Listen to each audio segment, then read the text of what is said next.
Hi everyone, मैं हूं आंचल पाठक and welcome to the 5 पैसा आईपीओ सीरीज। इस वीडियो में हम बात करेंगे जना स्मॉल फाइनेंस बैंक लिमिटेड के आईपीओ के बारे में। चलिए वीडियो शुरू करते हैं, लेकिन उससे पहले हमारे यूट्यूब चैनल को सब्सक्राइब जरूर कीजिएगा to stay updated with the latest IPO as well as stock market news. सबसे पहले हम देखेंगे आईपीओ सिनॉप्सिस। ये इशू ओपन होगा 7 फरवरी को और 9 फरवरी को ये क्लोज हो रहा है। इशू की टोटल वर्थ है 570 करोड़ रुपीस। इसमें 462 करोड़ का फ्रेश इशू है और 108 करोड़ का ओएफएस भी है।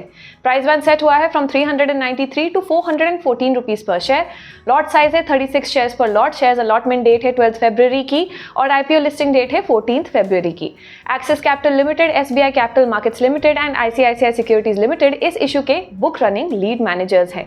इशू से रेज हुए फंड्स बैंक के टियर 1 कैपिटल बेस को बढ़ाने के लिए यूज किए जाएंगे और ऑफर के एक्सपेंसेस मीट करने के लिए भी यूज किए जाएंगे। चलिए कंपनी की फंक्शनिंग को अच्छे से समझते हैं। कंपनी 2006 में एस्टैब्लिश हुई थी और ये एक नॉन बैंकिंग फाइनेंस फर्म है। Jana SFB MSME loans, affordable housing loans, term loans to NBFCs, loans against fixed deposits, 2 wheeler loans और गोल्ड लोन्स प्रोवाइड करती है। ये अनसिक्योर्ड लेंडिंग प्रोडक्ट्स जैसे कि group loans, loans for agriculture and related industries and loans for individuals and micro businesses भी provide करती है। इनके लोन्स की 3 कैटेगरीज हैं। Number 1 personal loans for remodelling और repairs to homes, number 2 private loans for educational expenses and number 3 individual personal loans for businesses, incidental cost, family events and debt restructuring. AU small finance bank limited, Suryoday small finance bank limited, credit access Grameen limited, Bandhan bank limited जैसे banks इनके peers माने जाते हैं। Industry की बात करें तो small finance bank फिलहाल मार्केट में एक माइनर शेयर होल्ड करते हैं जो है 1.34% इन एडवांसेस एंड 0.86% इन डिपॉजिट्स। 2022-23 में एसएफबीज के टोटल डिपॉजिट्स रुपीस 1612.1 बिलियन थे। ये एक्सपेक्टेड है कि इस इंडस्ट्री में एडवांसेस और डिपॉजिट्स 44% तक बढ़ेंगे बाय FY 2025। फाइनेंशियल्स पर नजर डालते हैं। Interest income was reported at 3075.01 crore for FY23 against 2726.53 crore in FY22 and 2497.72 crore in FY21, up by 12.78% in 1 year and 23.11% in 2 years.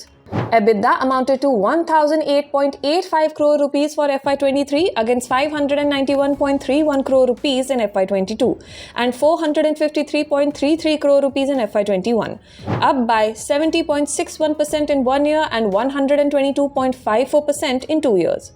PAT was marked at 255.97 crore rupees for FY23 against 17.47 crore rupees in FY22 and 72.26 crore rupees in FY21, up by 1365.20% in 1 year and 254.23% in 2 years.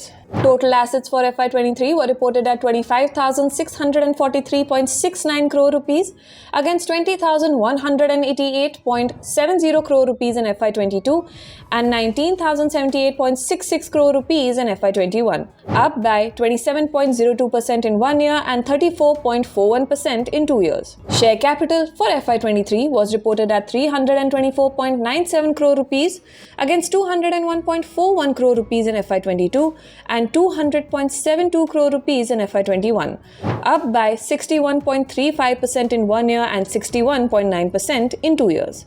Total liabilities for FY23 were reported at 6,277.46 crore rupees against 4,509.83 crore rupees in FY22 and 4,815.32 crore rupees in FY21, up by 39.20% in 1 year and 30.36% in 2 years.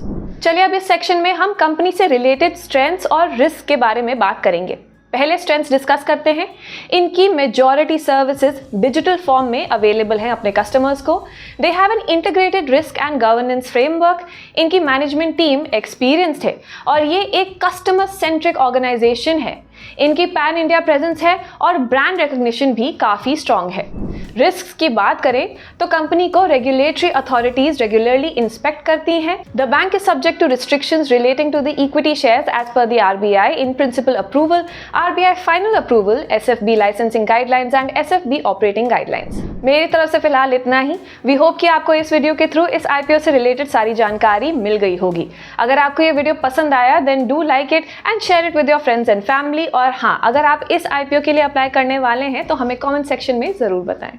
Investments in securities market are subject to market risks. Read all related documents carefully before investing.